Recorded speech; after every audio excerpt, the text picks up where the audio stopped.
Lindero Norte Noticias. Periodismo sin fronteras. ¿Cómo diablos un medicamento robado en el Estado de México fue a parar a las oficinas, a las instalaciones, al almacén de Iztecali?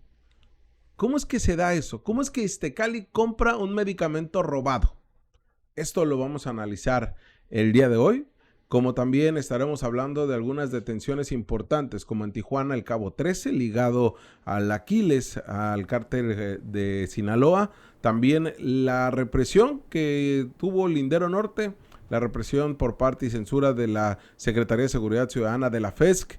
Hay silencio, hay mutis sobre lo que evidenciamos y no ha habido ningún pronunciamiento de la Secretaría de Seguridad Ciudadana al respecto. Por eso el día de hoy vamos a continuar analizando este tema con el doctor en educación Rodolfo García y pues otros temas de carácter político, de seguridad, de lo que nos gusta analizar en este Lindero Norte. Ya iniciamos.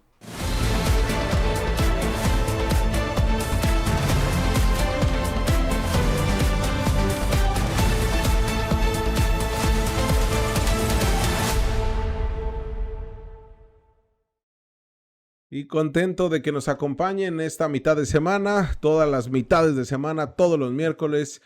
Se encuentra con nosotros el doctor en educación Rodolfo García, el Rudy para nosotros como amigo. ¿Cómo está, Rudy? Buen día. Jorge, ¿qué tal? Bien, aquí con un poquito de calor. Tengo que reír, no me queda otra. No nos queda otra. Invitamos a la gente a que usted desde su casa refrigerada, desde donde se encuentre en el espacio, en la comodidad de su hogar, de su trabajo, en donde le esté dando clic a este programa, el día de hoy, este episodio de miércoles, le invitamos a que se suscriba, que le pique la campanita, que ahí usted nos siga porque es la manera en la que le va a llegar la información inmediata. Muchos me dicen, es que estoy a la espera de que sean las 8 de la noche para ingresar, o hay otras personas que sí me dicen, ¿sabes qué? Yo te veo en la mañana o a la hora de trabajar o en otra de las vías. Por eso agradecemos a toda esta comunidad que crece y crece, que la verdad tiene un impacto, una proyección. En Ensenada la gente te comentaba, sí, Rudy, del cariño que le tienen a este proyecto, ¿no? Sí, mira, te lo digo porque sabes que soy adicto al igual que ir a Ensenada. Y yo voy a Ensenada solo a sentarme en la calle Primera, en una banca, a tomarme un café, o sea, eso. Y la gente me reconoce, voy a decir de una vez, fui con mi esposa a Los Globos, sí, a caminar. El tianguis. Sí, el tianguis. Que se come muy rico en el tianguis. Sí, pero además llega un señor, cruza y voltea y me dice, usted sale con Jorge, era así, oiga, salúdeme, aquí lo seguimos mucho. Ah, caray, bueno, entonces sí hay. Oye, Rudy, no me va a creer la gente quizá, pero yo voy a Los Globos, cuando me toque ir en Ensenada es obligado a parar a Los Globos, además de que me gusta comer, hay diferentes cosas que venden, pero principalmente voy a hacer mandado, sí, de frutas y verduras. Yo pues soy de los que se compra la bolsita de esta calabaza estrella, sí, que está muy barata allá, del pepino persa, que es muy barato allá. Aquí te lo andan enjaretando en 150 pesos, ahí es muy barato.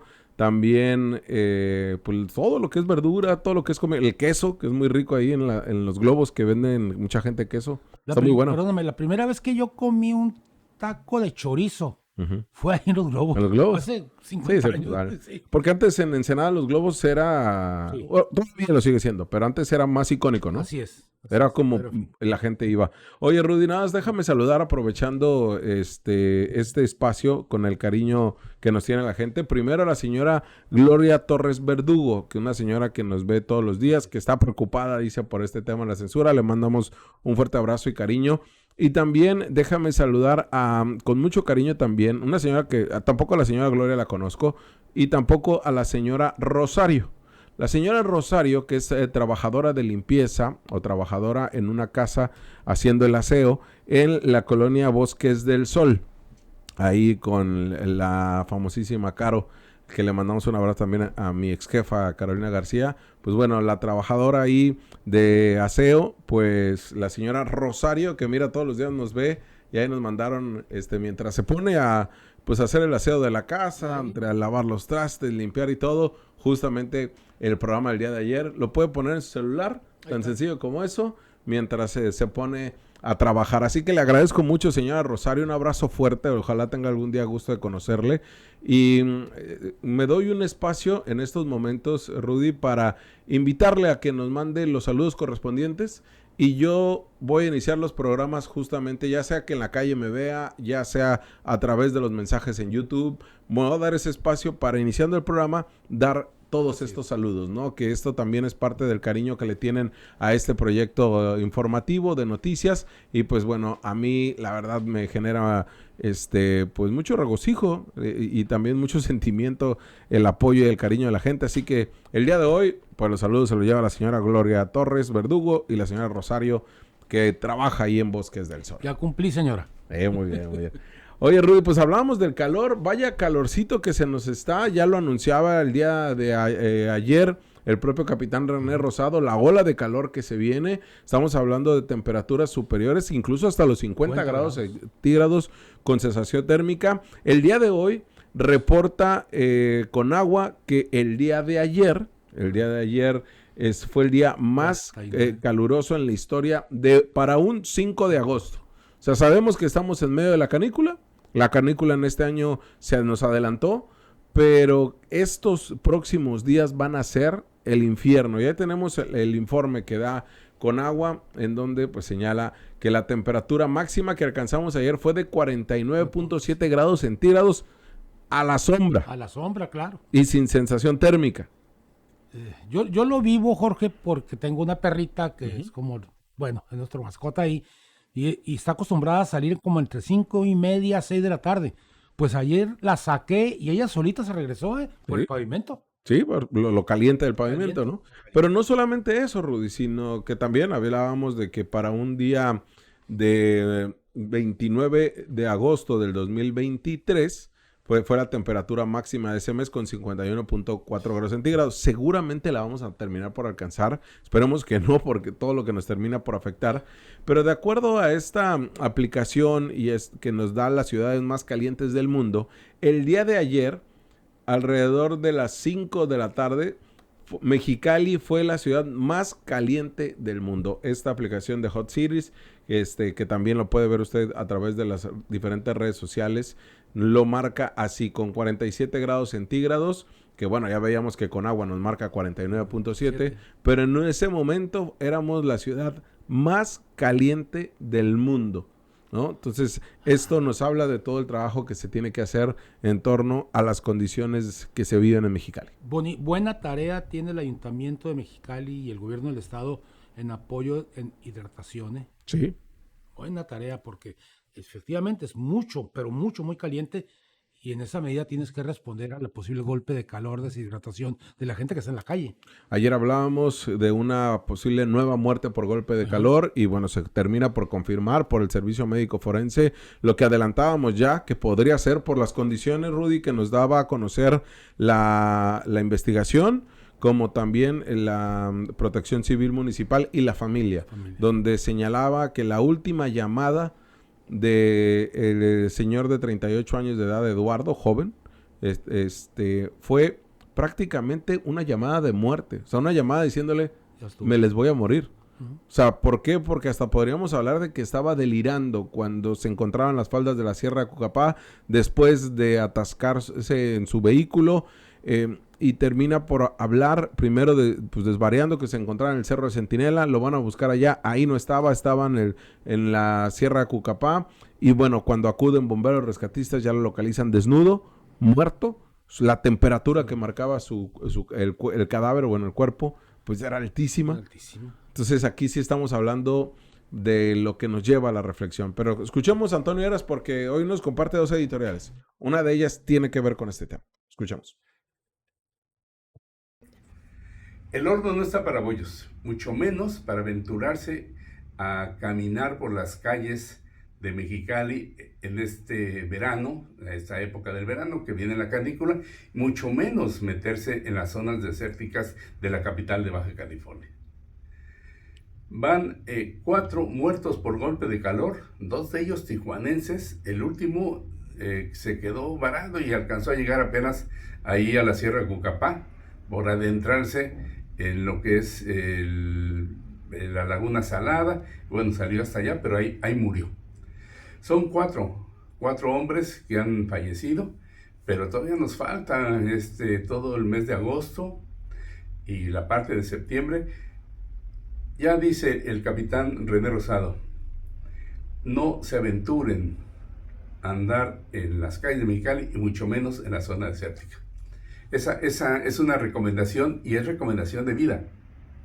Yo soy Antonio Veras. Es una recomendación de vida, dice Antonio. Efectivamente, es de vida. O sea, aquí no es de accidente. Aquí una deshidratación de ese tamaño, se te acabó la vida, ¿eh?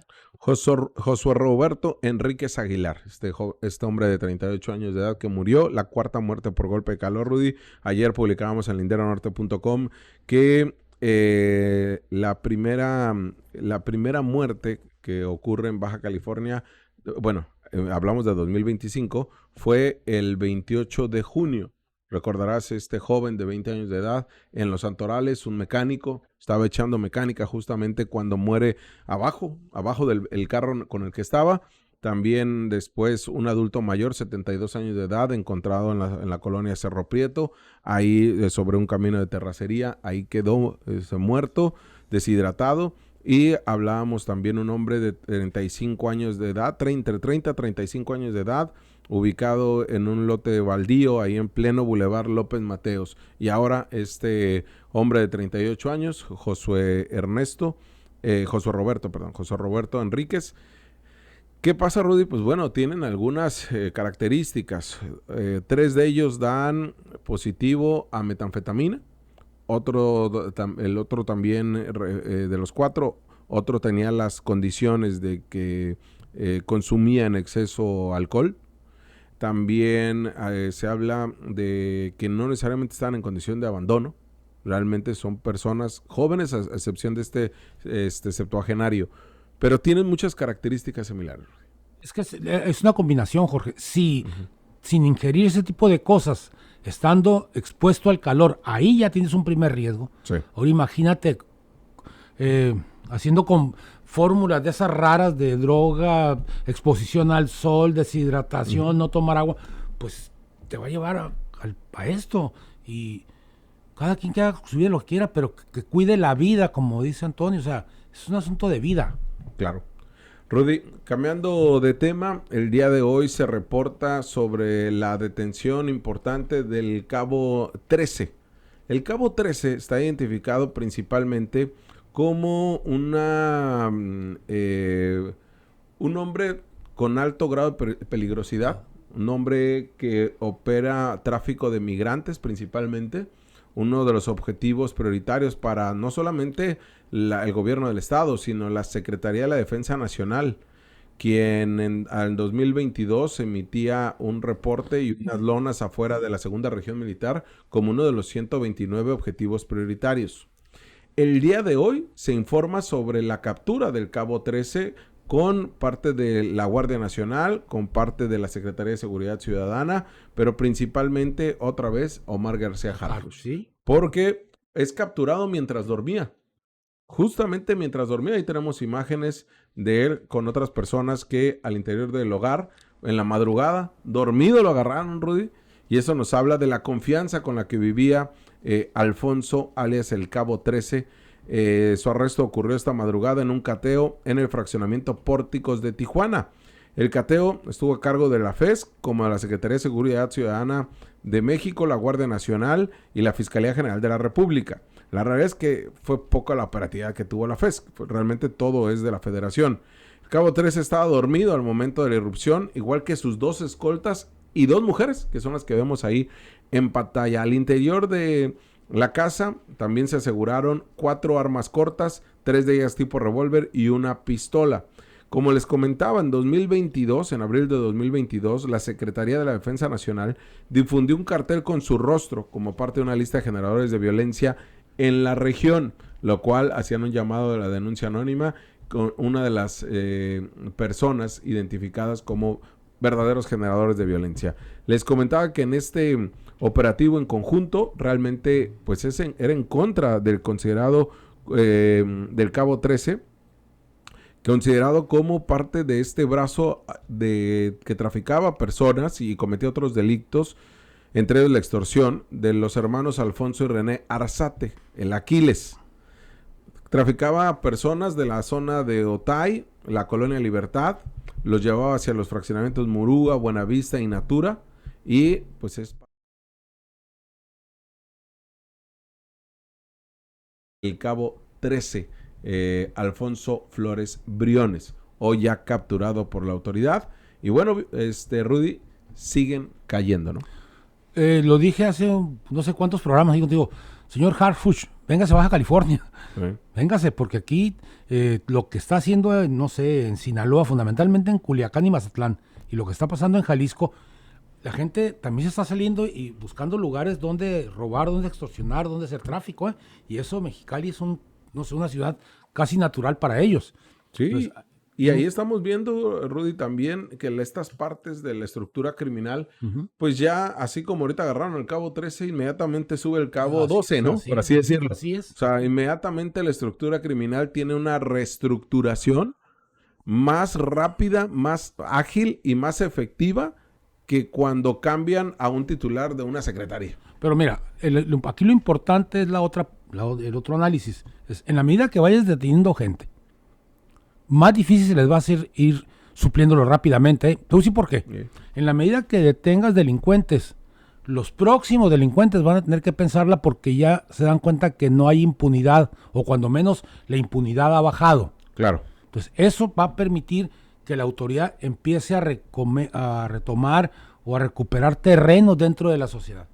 Tienes que hacerlo y hacerlo y hacerlo y volver a hacer, a ver quién se cansa primero, Jorge. Ahorita vamos a abundar más en ese tema, pero ¿qué diferencia de lo vivido en el fraccionamiento Balboa y Montecarlo a esto, Rudy? Bueno, Orden de cateo, no hay disparos, no hay tortura, no hay golpes. Ahí podemos poner otra vez la imagen, a ver si nos ayudas, Carlos, justamente esa. Vemos que no hay golpes, no hay puertas rotas, no hay bolsas asfixiando a gente, no hay dinero robado. a ver, Jorge. Son dos estrategias diferentes con gente diferente, Jorge. ¿Sí? Es que Y aquí sí estamos hablando de un verdadero ahí está. generador de violencia, un verdadero integrante de una Cuando célula trabajas con inteligencia militar o inteligencia ciudadana y haces los operativos tal como los debes de hacer, tienes los resultados. Cuando no usas nada de esto, sino usas la venganza o la extorsión, pues también tienes otro resultado. criminal. Sí. Entonces, hay que dejarlo claro. Y aquí es como cuando son los retenes, Rudy, estos de la Ciudad de México, los alcoholímetros o los de Guadalajara, cuando quieren meter ahí la mordida, el cohecho, pues ¿a quién le vas a pagar? Si está el de la Fiscalía, Sindicatura, Policía Todo el Federal, mundo. y hasta la prensa está grabando. O sea, ahí no puedes cometer actos de corrupción. En este tampoco, Rudy. No. Porque estaba Guardia Nacional, la Secretaría de Harfuch, a menos que, bueno, no, porque ellos tienen una gran millones de dólares para poder repartir. Pero aquí era un objetivo que iban directo con ellos y mermar al cártel de Sinaloa a la parte de los mayos, ¿eh? Fíjate, te voy a dar un dato que yo he estado observando. En la medida que más sigilio tiene Harfuch, más efectivo es. Sí. Sí, esa es la diferencia, ¿no? Esa es la diferencia. Cuando sí te dicen el sigilo de la información, Así aquí sí es directo. Aquí es directo. Incluso sin necesidad de presentarlo, como en tiempos de Calderón, recordarás, Sí, que hacían cómo no. todo un show, ¿no? Sí, no, bueno, ahí está Roland Cassé. Sí, totalmente. Rudy, y en otro tema que si bien es cierto, no tiene relevancia, incluso porque se trata de una muerte natural, pero sí quisiera hablar de alguien que en la colonia Nacosari, en la colonia Fobiste, principalmente, era muy bien identificado por un mote, pero realmente estamos hablando de Arnoldo G, por ponerlo así. Arnoldo G, de 57 años de edad, que murió por causas naturales. Padecía hipertensión, diabetes, y fue encontrado en su casa, ahora ya que vivía en el fraccionamiento Lagos del Sol, al sur de Mexicali. Sí. Bueno, ahí fue encontrado muerto, a sus 57 años de edad, producto de las enfermedades crónico-degenerativas que tenía. Pero ¿por qué tiene tanta relevancia? Porque se salvó tantas veces de la justicia. Una cantidad que no tienes idea, Rudy, por fraude, carpetas de investigación en su contra, a quien le apodaban el cochirratón. Ahí tenemos una imagen de la última vez que en 2019 fue detenido y que fue procesado y que al final salió en libertad porque, bueno, decían, pues es un fraude, es un abuso de confianza. Estamos hablando que desde el 2012 comenzaron estas denuncias, carpetas de investigación por fraude, por engañar a una persona. Mira, son 1, 2, 3, 4, 5, 6, 7, 8, 9, 10. Son alrededor de una docena de carpetas de investigación por abuso de confianza, por no devolver cosa cuando se le requiere formalmente, por abuso de confianza en un negocio, por fraude, aprovechar el error de una persona, y por fraude, engañar a una persona, y por robo. Pues de eso vivías. De eso vivía. Sí. Incluso mucho se generaba ahí de manera chusca, era de que mandaba a pedir comida, pizzas principalmente, y no las pagaba. No las agarraba y se metía a su casa. Ya. Entonces, para él era fácil. Entonces, así era conocido en esta zona del Anacosar y del Fobiste. Pero bueno, acá estamos hablando de una persona que falleció, que sí es lamentable la muerte de la gente. Lo que sí decimos es que hay quienes pues terminan salvándose siempre. O sea, que la justicia nunca hace nada. Y por ese tipo de fraudes, como ya mencionábamos en el caso de Pez Gallo, de estos fraudadores, lo que hacen, pues te pagan la cantidad, como si fuera un trámite X, ¿no? Y se acabó el delito. Y se acabó. Para volverlo a hacer. Exacto. Y ese es el ejemplo de esto. Rudy, cambiando de tema, lo que comentábamos, acá no hay sigilo, acá hay un silencio pulcro. ¿Qué pasa, Rudy, cuando sucede lo que denunciamos aquí en Lindero Norte de estos mensajes que fueron ordenados de acuerdo a lo que señalan los mismos agentes de la FESC, de diferentes áreas, inteligencia, operativa, gubernamentales, la gente cercana a los propios agentes, y se están volviendo locos en ver quién fue quien filtró, quién fue el quien decía, en vez de solucionar el problema que tienen? Pero estos fueron los mensajes que nosotros el día lunes les compartíamos sobre lo que desde Ensenada y grupos de Mexicali pedían que reportaran la página Lindero Norte, la página de Jorge Heras Periodista, la página de Ciudad Capital y de Villalugo. Reportar esta página por indicaciones del teniente coronel Jorge Enrique Medina. Favor de reportar la página y mandar captura del reporte, lo que muchos hacían. Yérica, el número de donde se hizo la orden, es la coordinadora de los agentes de la FESC en Ensenada. Lo mismo pasó en Mexicali. Nosotros denunciamos que esta censura, esta coartar la libertad de expresión y esta forma en la que utilizan los medios para poder, los medios públicos, para poder generar un terror en los medios de comunicación, pues esto no es parte de los aparatos gubernamentales ni de seguridad, Rudy. ¿Tú cómo ves? A ver, Jorge, vámonos al piso de esto. Esto es una muestra más de que no estoy tan errado en decir que Morena no ha llegado a Baja California. Okay. ¿Por qué? ¿Por qué me da la razón? Porque esos son polvos de aquellos lodos, Jorge, del autoritarismo, donde cualquier fuerza pública dominaba los medios de comunicación a través de dinero, Jorge. Pongámosle serios en esto. El asunto es que no se acaba de entender que ya no está en ese momento, que hoy los mass media, como lo dicen los teóricos, Bátimo, por ejemplo, son diferentes líneas por las cuales puedes ir, y este es un camino el que ustedes están construyendo que no no tienen manera de detener la noticia, pues. Ustedes lo hacen y están ahí. Por eso ganan prestigio.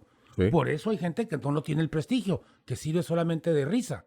Claro. Lo digo con claridad. Sí. Entonces, el asunto aquí es que la autoridad militar, dentro de su formación militar y viviendo dentro del mundo militar, que sean militares. Y si ahí hay una disciplina férrea y nadie piensa más que el general, pues es asunto de ellos. En el mundo de la sociedad civil, nosotros ya avanzamos en eso y se llama transparencia, se llama democracia. Y le voy a decir un dato más, señores, porque son autoridades, ¿eh? Sí. ¿Quieren verse en un espejo? Véanse en el espejo del magisterio de hace un par de meses. Nosotros los docentes, por ser servidores públicos, estamos en el escaparate de la sociedad No solo para recibir reconocimientos, sino para recibir críticas Claro. y corregir los errores, Jorge. El problema de aquí con ustedes es que han planteado cosas que no se atreven a decirles a ustedes mentirosos. Sí, ¿no?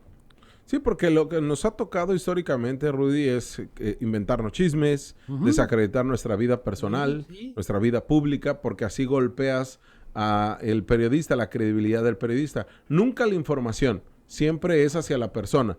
Con amenazas, con amenazas veladas, con amenazas directas, con protestas afuera de los lugares donde trabajamos, con una serie de elementos que han buscado generar presión. Pero esta ya rayó en lo absurdo, porque en lo burdo, perdón. Lo burdo. En lo burdo, porque de verdad, si esta es la inteligencia con la que combaten a los delincuentes, entonces ¿Están los resultados? ya nos dimos cuenta, ¿no? Mira, Jorge, es muy sencillo. La autoridad tiene la posibilidad, como yo veo a nivel nacional, que alguien, un medio de comunicación, plantea una noticia y si es falsa, tiene derecho a la réplica el señor. Yo vi una réplica que hoy, aquí con ustedes. Sí. Bueno, pues es que deben de quitarse la idea de que estamos viviendo en un golpe de Estado. Exacto. Esto no es eso es una democracia. Y la democracia la ejercemos los ciudadanos por las mayorías. Y la mayoría decidió que viviéramos en una sociedad democrática participativa, pero transparente. Decíamos, lo ocurrido en Balboa, lo Sí. ocurrido en Montecarlo, un mando civil no lo hubiera cometido. Este tipo de tonterías, no lo podemos decir de otra manera. Bueno, sí lo podemos decir de otra manera, pero hasta es un eufemismo hablar de tonterías. Pero este tipo de tonterías que comete el teniente coronel Medina, junto con la Secretaría de Seguridad Ciudadana, nos llevan a entender que son error tras error de mandos militares. Y lo hacíamos ver antes de esta campaña. Incluso yo aquí ya lo anunciaba, que ya nos habían dicho que había una campaña en mi contra y que buscaban de todas formas, incluso revisándole el celular a agentes, para ver si tenían comunicación conmigo y se me filtraban información. A ese grado llegaban porque sabían que la información que estábamos dando era falsa, era contundente. Y no solamente eso, sino gracias a usted que nos ve todas las noches, tiene un impacto. Porque esto no solamente lo ve el círculo rojo empresarial, lo ve la raza, lo ve la gente que está y que quiere estar al tanto de lo que sucede en su ciudad. A eso me refiero. O sea, no se ha entendido que vivimos en una democracia y ahora los medios de comunicación alternos son la gran vía, ¿eh? Ya los medios tradicionales quedan atrás, Jorge. Son mucho más accesibles para nosotros esto, pero además tienen las noticias ahí. Te quiero una cosa nada más. No, Mira. ahí lo veíamos rápido, Rodri, con la señora, ¿no? Ahí está con el señor, ahí está. Ujú. Mira, cuando te desacreditan como persona, con verdades o mentiras, cuando te boicotean, es porque no tienen la razón, Jorge. Eso es sencillito, porque si la autoridad tiene la razón, lo primero que te pide, insisto, es, a ver, necesito que me aclares esto, porque es falso. ¿Dónde está el medio, la Dirección de Comunicación Social o como se llame, de la FES? Sí, ¿Dónde está? sí. Hicieron un comunicado, Rudy, a ver, déjatelo. No se me hace mal, pero al final de eso un comunicado. Yo lo que les decía, está bien que terminen por decir que respetan la libertad de expresión, Pues no. pero acá debe ser una investigación interna. O sea, tiene que venir o la renuncia del teniente coronel o tiene que venir también un planteamiento público de él, porque está de vacaciones, Rudy. Está fuera de la ciudad. No sabemos si de vacaciones, yo sí digo que está de vacaciones, no tengo manera como comprobarlo, pero está fuera de la ciudad en un momento tan crucial como este. No necesariamente por lo que nos hizo a nosotros, sino porque realmente vivimos un momento de seguridad y donde ellos pues realmente estarían 3 años en esta administración de Marina del Pilar o hasta que la presidenta del país, Claudia Sheinbaum Pardo, quiera. Pero ahí tenemos también otros audios de la forma en la que se dirige a los agentes. Tenemos más información que se le iremos dosificando, pero que lo importante aquí, Rudy, es decirle a usted que nos ve. No se lo está diciendo Jorge Heras, Lindero Norte, como víctimas, aunque somos víctimas de esta censura y aunque somos víctimas de intentona de coartar la libertad de expresión. Se lo estoy diciendo yo como un contrapeso del poder que somos los medios de comunicación, que somos los periodistas. Así estoy dando el mensaje yo. No es mi mensaje personal, a mí no me interesa si el teniente coronel es buen amigo, buen hermano, buen esposo, y si él se va y llega alguien mejor o alguien peor, nosotros como periodistas no estamos para hacer... Esa es su vida personal. Exacto, es su vida personal. Y nos han compartido cosas de su vida personal que no las vamos a publicar porque es su vida personal. Así es. No solamente de Teniente Coronel, sino también de Laureano Carrillo, y nos los han compartido de la gobernadora y de los secretarios. Esa es la vida personal y en esa no nos metemos. ¿Qué pasa, Rudy? Que esto para nosotros es fundamental, porque el mensaje que damos hoy no es como sentirnos víctimas para tener o votos o querer ser candidatos o catapultarnos para competir en el 2027 o para generar views y generar likes. Para nosotros hoy lo decimos como contrapeso del poder, que vamos a seguir ejerciendo periodismo y lo hacemos de manera directa, señalando a quienes están orquestando campañas en nuestra contra. Porque no estamos mintiendo cuando hacemos los señalamientos y cuando exponemos casos. A ver, ustedes inventaron el asunto de Balboa. ¿No? Por eso. Sucedió. ¿Cómo? ¿Se dio? Lo que sí es que fuimos los primeros que nos atrevimos a analizar el tema. De acuerdo. Y que toda una semana lo Pero fue un hecho. Y fue un hecho. Bueno, Y las ilegalidades y la investigación que de manera irregular le está haciendo la Fiscalía, también lo estamos señalando. Pero ¿te parece si escuchamos a Antonio adelante, Eras claro. justamente hablar sobre el tema? Así como no queriendo la cosa, hay que recordar que 2 errores no hacen un acierto.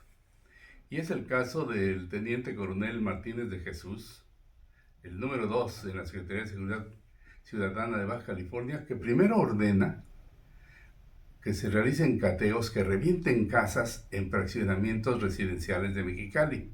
Eso es ilegal y está prohibido en la ley. Y todavía manda más de 30 agentes en 14 patrullas. Es un problema serio y eso le costó el trabajo a dos de los mandos de la Fuerza Estatal de Seguridad Ciudadana. Pero el segundo es que haya decidido a motu propio ordenar que reportaran para eliminar las cuentas digitales de periodistas, medios de comunicación y programas de radio y televisión. Eso también es ilegal.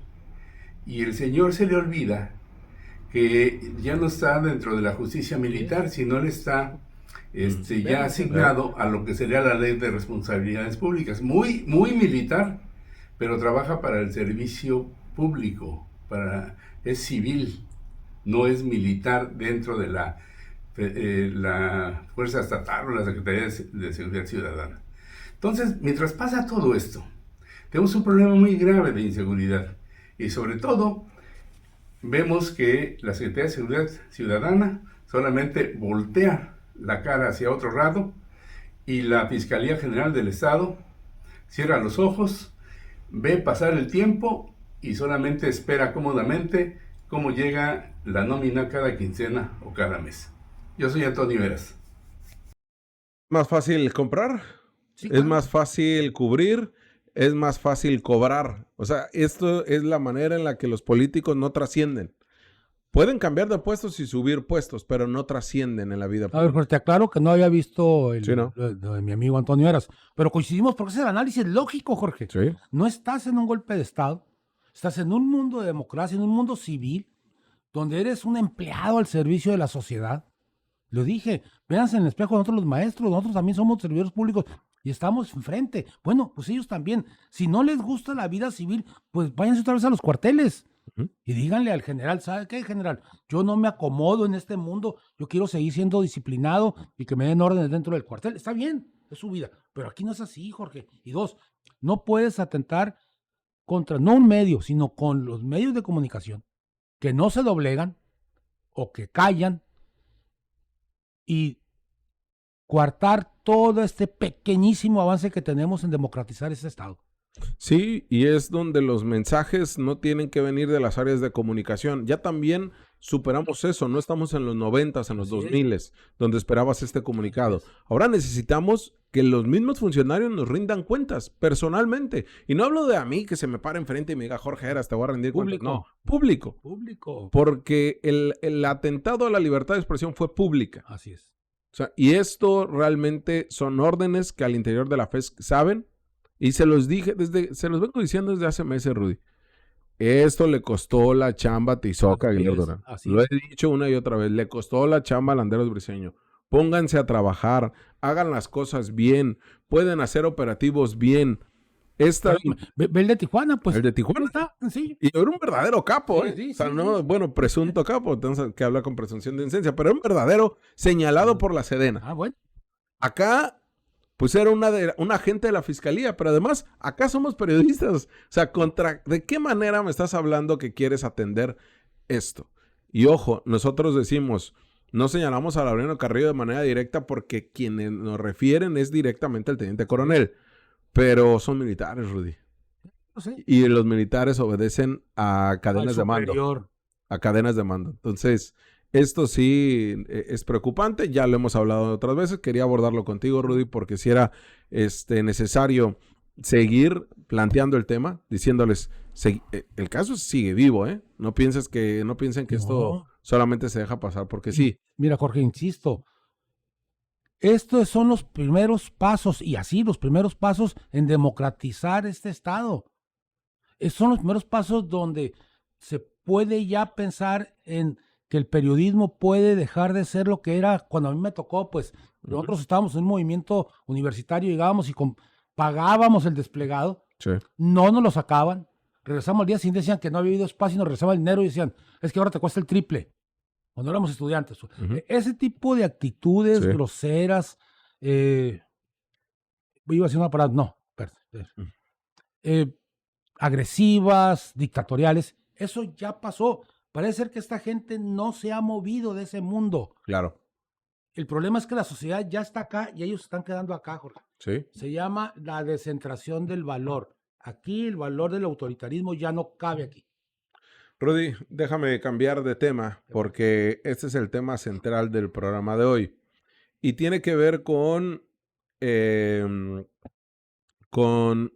caso que un compañero comunicador en una mañanera se lo expuso al gobierno del estado.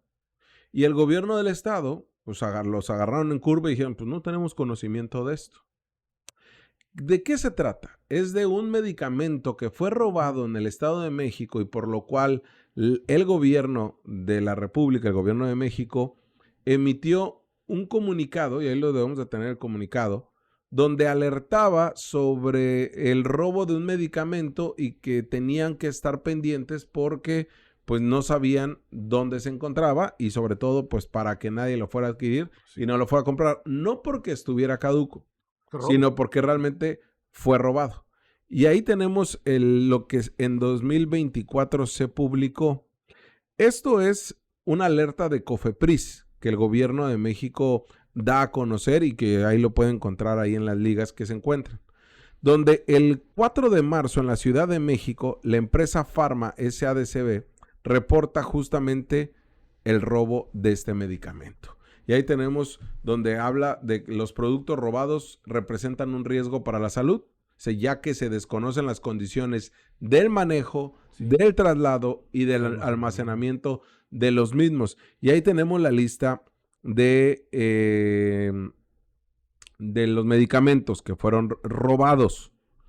Esto hay que señalarlo porque el 22 de marzo del 2024 se presentó esta denuncia a nivel nacional y se alertó a la COFEPRIS de que se había robado esto a la empresa Pharma SADCB, que fue el 4 de marzo, pero el 22 presentaron la denuncia. La compra de prednisolona, solución 1 miligramo y 1 mililitro de la marca Nisolver, adquirida el 31 de octubre del 2023. ¿Qué pasa? Que este producto del lote 234235 con fecha de caducidad de junio del 2025 fue parte del medicamento robado ese 4 de marzo del 2024. Es decir, un medicamento que fue señalado y además por el mismo Iztecali dice, oye, ¿sabes qué? Nosotros tenemos el medicamento robado. Nosotros nos acabamos de dar cuenta que lo que se denunció en marzo del 2024 lo tenemos en el almacén.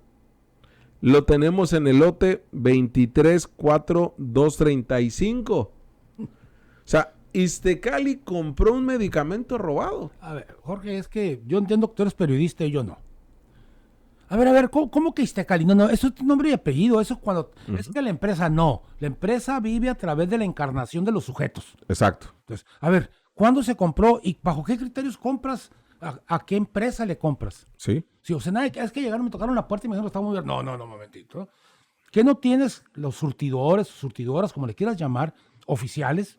Exacto. Que tienes una convocatoria para que sean ahí. Sí. Y ¿a poco? Si fue una de estas, cancélele. Pero no es así. Se compró, no sé cómo. Cuando digo no sé cómo, es que hay que escarbarle. Justamente. ¿Quién lo compró? ¿Y por qué le compra? O sea, porque lo que dices, a ver, ¿cómo el proveedor o proveedora que Sí. siempre me surten, Así es. ellos no van a tener medicamento robado? No porque lo sanciono. A alguien más le tuviste que haber comprado A eso extra. me refiero. ¿A quién le compraste? Porque de acuerdo a la autoridad, de acuerdo a el mismo Iztecali, señalan en un boletín que le hicieron llegar a un compañero de prensa que lo publicó la semana pasada, si no mal recuerdo, o hace 2 semanas este tema, donde hacía ver algunos puntos. Señalan que sí, en efecto, que COEPRIS emitió una alerta sanitaria sobre un medicamento robado del 4 de marzo. Dice, el instituto adquirió el medicamento el 30 de octubre del 2023, 5 meses antes de que la autoridad sanitaria alertara al sector salud del robo del medicamento en cuestión. Dice Iztecali que esta información fue registrada por el personal de Iztecali y justamente sí, ahí está y tenemos este documento que avala que le dice Iztecali al gobierno de México, ¿saben qué? Yo tengo ese medicamento robado, yo lo compré, yo lo adquirí. Esta información registrada por el personal de Iztecali, que cubrimos ahí los datos del personal, señala que fue adscrita al área de farmacia en el portal de COFEPRIS, ya que al percatarse de la alerta emitida por dicha dependencia, se activaron los protocolos de seguridad sin afectar a los pacientes. Los responsables de la farmacia y laboratorios están obligados a seguir este protocolo. Iztecali sí compró el medicamento, dice, apegado a los procedimientos y normas vigentes a un proveedor autorizado para la comercialización de este tipo de medicamentos. Para corroborarlo, contamos con las órdenes de compra y facturas que avalan la legalidad de este proceso. No da a conocer Iztecali. A ver, la denuncia en este momento en automático es el proveedor, ¿eh? Sí. O sea, el Iztecali tiene que demandar al proveedor Exacto. por venderle medicamento robado. No le den vueltas. Con eso de que ya yo tengo la factura. No, con esa factura le vas a decir ante la autoridad, ese señor me está vendiendo medicamento robado, así que háblele. Y además tiene que mostrar las facturas. No afecta a la investigación, ¿eh? Por si nos quiere decir el área de comunicación, no, es que afecta. No es cierto, no les afecte nada mostrar las facturas de la compra. Así es. Pero no, yo sé que no lo van a hacer. Pero es que a mí me da coraje, Rudy, cuando nos dicen, tenemos las facturas, ¿eh? A ver, ¿dónde están? Y nunca las enseñan.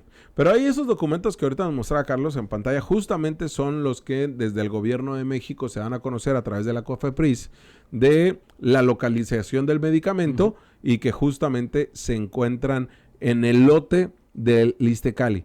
Pero ojo, no dice nada de que la alerta que emite la COFEPRIS a nivel nacional de este medicamento comprado, robado en marzo del 2024, pues no dice nada con respecto a el traslado, ¿no? Y el cuidado en los almacenes. Que eso es lo más preocupante para la COFEPRIS. Ya más allá si lo robó o no, pues ya lo ve la fiscalía. Pero es el traslado, el manejo de ese medicamento. Dice Iztecali que ellos lo compraron 5 meses antes de que se emitiera la alerta. Estaremos viendo en qué va la investigación, pero de que ahí está todo raro, todo complicado, y no han sabido cómo explicar de pe a pa qué fue lo que sucedió, y de nueva cuenta ponen el ojo del huracán a Iztecali, al sector salud, con este medicamento primero que se les quema en un almacén en Tijuana por 10 millones de pesos, que no se te tiene que quemar un medicamento, y ahora Iztecali también. A ver, Jorge, es que voy a ponerme incluso blandito. Voy a suponer que no sabías, que te llegó tarde, haces la denuncia y dices, a ver, yo se lo compré a tal distribuidor. Sí. A ver, venga el distribuidor aquí y que te diga cómo llegó, primero, cómo llegó y lo adquirió él, y 2, cómo lo almacenó y cómo me lo trajeron hasta Baja California. Sí. Tienes que eso lo tiene que explicar quien compró ese medicamento robado. Y ese es no sé cómo le llamaran, droguería o distribuidor de medicina, no sé, pero ahí hay una empresa, Jorge, y esa empresa tiene nombres. Hoy le preguntamos al secretario de Salud, justamente al doctor Adrián Medina Amarillas, que en su momento, al principio le digo, cuando un compañero le preguntó en una mañanera en general, dijeron, oye, pues no tenemos conocimiento de esto, aguántanos. ¿Qué pasa? Que pues ahí, ¿quién falla? Iztecali no le avisa a la Secretaría de Salud, oye, secretario, mire que sí, en efecto, compramos un medicamento robado, lo adquirimos a un proveedor que estaba certificado, lo hicimos con facturas, no nos clavamos el dinero, pero aquí está la información. Y ahí el secretario hubiera tenido información de decirnos ese día, oigan, ¿sabes qué? Sí es cierto, en efecto, compramos ya lo que les estoy explicando. Pero no lo hicieron en tiempo. Y todavía pasaron estas semanas. Ahora sí, ya el secretario de Salud le pasaron la ficha, pero todavía no le dan toda la información. Es increíble esto, ¿eh? Pero bueno, escuchamos al secretario Adrián Medina Amarillas hablar del tema. Cuando nos enteramos de esa situación, inmediatamente se le dio aviso al órgano interno de control, quien es la que hace las indagatorias, las investigaciones para ver cómo fue que se adquirió ese producto que meses después llamó la atención, ¿no? Que muchos meses después se encontró que eran claves reportadas como extraviadas o como robadas. Entonces, la investigación está en curso, no me han pasado a mí todavía el informe final de por qué se llegó a esa situación. En cuanto lo tenga, se lo socializo con mucho gusto, pero está en curso la investigación. Nosotros vamos a llegar hasta las últimas consecuencias. ¿Usted sabe por qué tardó tanto la alerta, como usted menciona, para...? Fíjate que no nos ha informado COFEPRIS. Mañana también voy a ver al comisionado, a la comisionada, de la COFEPRIS y le haré ese cuestionamiento de por qué se tardaron tanto. Ha habido, con el cambio, ha habido desafortunadamente una descoordinación entre Birmex, entre COFEPRIS, entre INS-Bienestar. O sea, esto no nada más ha repercutido en que llegue tarde o no de manera suficiente el abasto, sino ahí también están inmersos procesos como este, ¿no? Cosa que es inadmisible, porque si se está utilizando un medicamento, digo, menos mal que no estaba caduco, que no hubo alguna alerta de que implicara riesgo de una toxicidad, pero de cualquier manera, pues no es posible que se estén utilizando o adquiriendo medicamentos con reporte de robo. Capitulando, Rudy. El 30 de octubre del 2023, el gobierno de Baja California, a través de Iztecali, compra estos medicamentos. 5 meses después, en marzo del 2024, determina la COFEPRIS que hay un medicamento robado del Estado de México y que no lo encuentran. Todo esto está un proceso administrativo fallido, un trabajo pésimo de COFEPRIS, y la clave está en lo último que dijo el secretario. Ha habido un desorden en el tema de los medicamentos. Es que no es tan difícil. ¿Cómo te tardas? ¿Cuánto? 5 meses entre que te lo roban, no te lo roban o no los encuentras, como dijo que estaban extraviados? Ah, caray, se enfía como niños en las tiendas, ¿no? Está extraviado. Lo que estoy diciendo, Jorge, es esa descoordinación se debe fundamentalmente a ese celo tonto del micropoder que tienes en un adobe sentado, que es la titularidad de alguna dependencia. Sí, ese es el problema. Porque además aquí, a ver, no estamos diciendo que el gobierno del estado haya hecho una tranza o tal. Aquí estamos diciendo algo tan clave.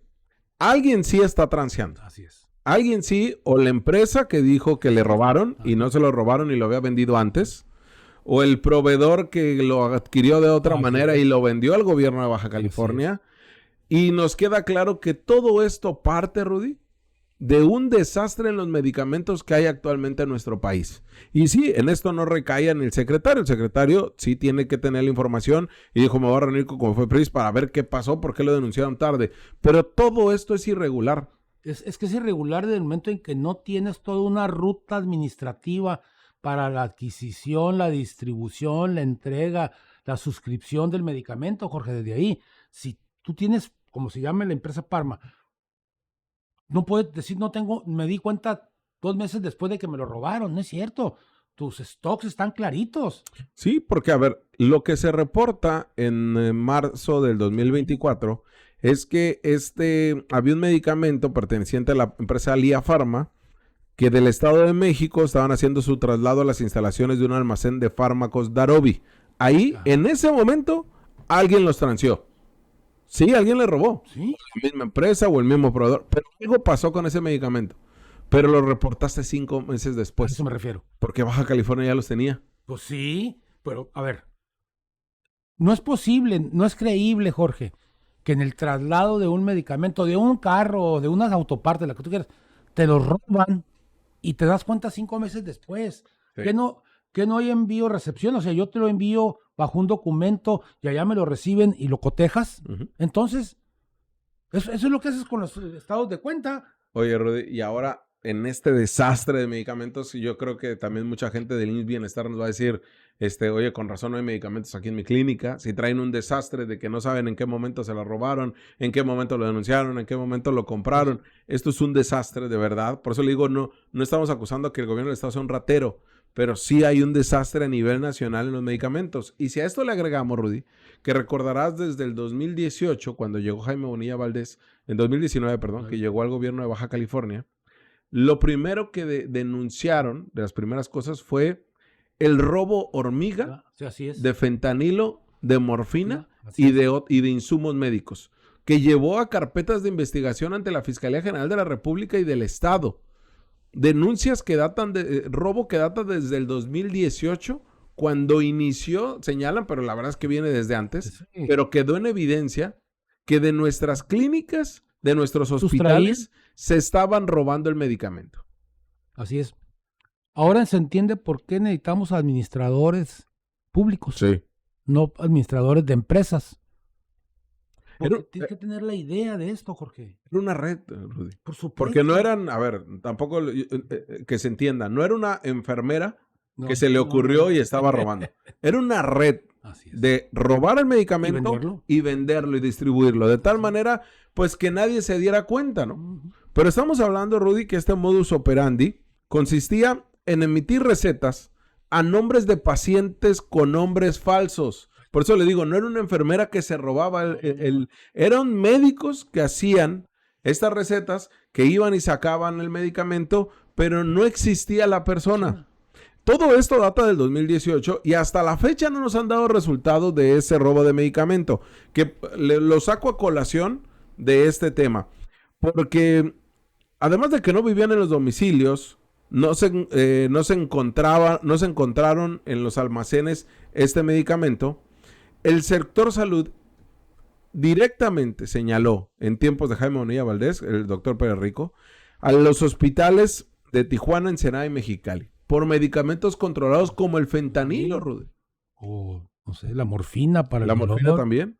3 carpetas de investigación se judicializaron a principios del 2000, de esta década. Se judicializaron estos 3 carpetas. No nos han dicho, pero estamos hablando que del 2018 a 2021, por un trabajo que también hizo el doctor Adrián Medina Marías, que fue lo primero que señaló cuando llegó, dijo, se abrieron las carpetas de investigación, Guillermo Ruiz Hernández hizo el trabajo y las abandonaron. Algo pasó ahí que ya no quisieron seguir investigando a fondo. Algunos nombres, Jorge. De médicos amigos de ellos. Sí. Porque estamos hablando que de 2018 a 2021 se surtieron 700 recetas de medicamentos controlados y que se surtieron de manera irregular e ilegal. Este robo de medicamentos e insumos médicos llegó a que se hiciera una, principalmente en Ensenada, le digo Tijuana y Mexicali, pero en Ensenada fue la primera carpeta que se judicializó.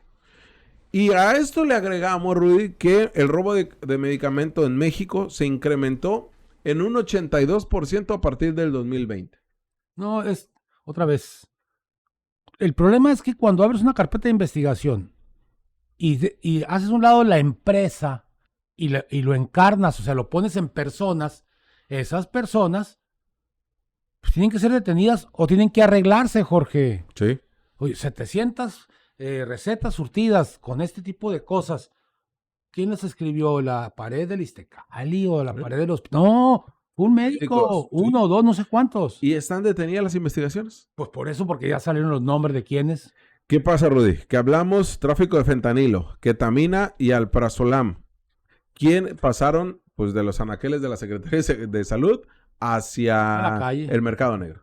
Calle. Habló la autoridad en su momento. Le digo, todo esto lo estamos reviviendo a partir de lo que ya comentábamos de denuncia de robo en el Estado de México y que fueron encontrados en Iztecali el medicamento robado, que fueron bien adquiridos por la Secretaría de Salud, pero que todavía no se sabe qué fue lo que realmente sucedió. Y hay una tranza ahí, pero no sabemos de quién. Pero hemos venido analizando y analizamos este tema como parte de el pésimo manejo de los medicamentos a nivel nacional. Rudy, se habla de estos medicamentos que hablamos del 2018 al 2021, 700 recetas que se hicieron de esta forma, 3 carpetas judicializadas, 2 millones de pesos, que es lo que terminó impactando al erario. Más la ausencia del medicamento para quienes sí lo necesitan. Sí, porque estamos hablando de lotes enteros, con más de 1,600 cajas, con 6 ampolletas cada una de fentanilo que salió tan solo de la ciudad de Ensenada, del hospital de Ensenada. 1,600 cajas con 6 ampolletas cada una. Pues 7,000. Eso es lo que dice la carpeta de investigación. Todas estas irregularidades se señalaron, se exhibieron en medios de comunicación. Hemos venido señalando los médicos que fueron ya llevados no llevados ante vaqueros acusados, pero con carpeta de investigación ante un juez y se ha quedado atorado. Están los nombres de los médicos. De acuerdo. Y es ahí donde no se ha hecho nada. Ahí tenemos, por ejemplo, el mapa que en su momento compartió el Milenio, que es los puntos donde hay más robos de fentanilo a nivel nacional e internacional. Tijuana, Mexicali y Ensenada. Ensenada es donde más robo de fentanilo del 2018 a 2021. Pues es que está el mercado, Jorge. Sí. O sea, fíjate, ya te traficaron el fentanilo de manera legal y te lo pusieron en un hospital y de ahí lo vas a dar. Sí, y hay que recordar que el gobierno de Andrés Manuel López Obrador, por el tema del robo de vacunas también y de insumos médicos, que ojo, también sabemos que aquí en Baja California, no es que no lo hemos podido documentar por completo, pero los cubrebocas y algunos insumos que llegaron del centro del país, del gobierno de Andrés Manuel López Obrador, para ser distribuidos en la entidad, fueron vendidos a instituciones privadas, a clínicas y a personas, a empresas. Fueron vendidos, algo que era gratuito para los hospitales. Y eso es una transota que se aventaron aquí varias personas que ya nos comentaron, pero que bueno, en su momento lo estaremos exponiendo porque lo estamos documentando. Todo esto es dentro del desorden que existe Jorge, en nuestro país. Te van a pedir que también te censuren por esto, ¿eh? Entonces, estamos hablando que todo esto forma parte de estas redes de tráfico, estas redes de tranzas, que por eso es que cuando uno voltea a ver a nuestras instituciones de salud, Rudy, dices, por eso estamos como estamos. Por eso estamos como estamos. Sí. Malos administradores y buenos vendedores, pues está canijo. Rudy, para cerrar, la renuncia del fiscal Rafael Orozco, termina la fiscal María Elena Andrade por acomodar todas sus fichas en el tablero. Renuncian a Rafael Orozco, quien mantenía pues realmente una relación con el marinismo, con más que responderle a la fiscal María Andrade, respondía a Marina del Pilar, porque pues no era querido dentro de este grupo cercano de la fiscal y le piden la renuncia. Ayer renunció, ya lo había querido renunciar anteriores veces, la gobernadora había intervenido, pero ahora sí pues ya no pudo más y Rafael Orozco, fiscal central, sale. Si esa es la justificación para que la fiscal general haga bien su trabajo, adelante. Pero si va a ser igual o peor, pues no tiene sentido. Que ojo, también la fiscal le pidió la renuncia a Rafael Cervantes porque no era de su grupo político, de la fiscal Mariana Andrade. ¿Quién sigue, Rudy, dentro de los personajes que no están dentro del grupo político de la fiscal? El comisionado del sistema penitenciario, Gálvez. Nuevamente, mira, si estos cambios fortalecen a la fiscal y eso va a llevar a tener resultados, no como las cosas de invasiones y ese tipo de cosas, o que se quedan callados a pesar de que agreden a una gente, entonces no tiene sentido. Pero si esto va a mejorar, sacrificando gente porque va a meter mejores gente, no sé, mejores agentes, mejores fiscales, y comienza en una semana a encontrarse con una sociedad que reconoce ya que comienza el asunto de la legalidad y el derecho y la seguridad. Ahora, a ver si es cierto. El asunto es que no lo creo. Sí, ¿no? No, y además, Rudy, porque esto no obedece a una estrategia de seguridad operativo o operatividad, sino obedece a un interés personal, político. Así es. O sea, es como yo quiero trabajar con los míos. Tenía al fiscal Rafael Cervantes, que hoy es juez federal. Bueno, a partir de septiembre va a ser juez federal. Ya lo saqué. Ante el mínimo error. Porque también fue a través de algunos errores que cometió o excesos. Pero la que es su gente, esa sí no la saca. Maximiliano Ramos es el nuevo encargado de despacho de la Fiscalía Central, que tampoco tiene mucha razón de ser la Fiscalía Central. Se llenó de la Fiscalía General de puestos, se acomodaron ahí y cada puesto obedece más a lo político que a lo técnico. Entonces, ¿sí entendiste el mensaje que di? Sí. Si sacrificas gente para meter a tu gente y eso me va a dar resultados en la sociedad adelante, pero como no es cierto, pues va a estar peor. Sí, ya veremos cuáles son los resultados que ahora entrega Bueno. ya la fiscal Marilena Andrade con todas las fichas. Sí, ahora sí, ¿a quién le echa la culpa? Ahora, ¿quién le va a echar la culpa? Exacto. Sí. Y bueno, Rodi, gracias por estar acá con nosotros. No, nos vemos el próximo miércoles por acá. Claro que sí. El doctor en educación Rodolfo García. Nosotros nos vemos mañana en punto a las 8 de la noche. Usted está informado, pero tiene la última.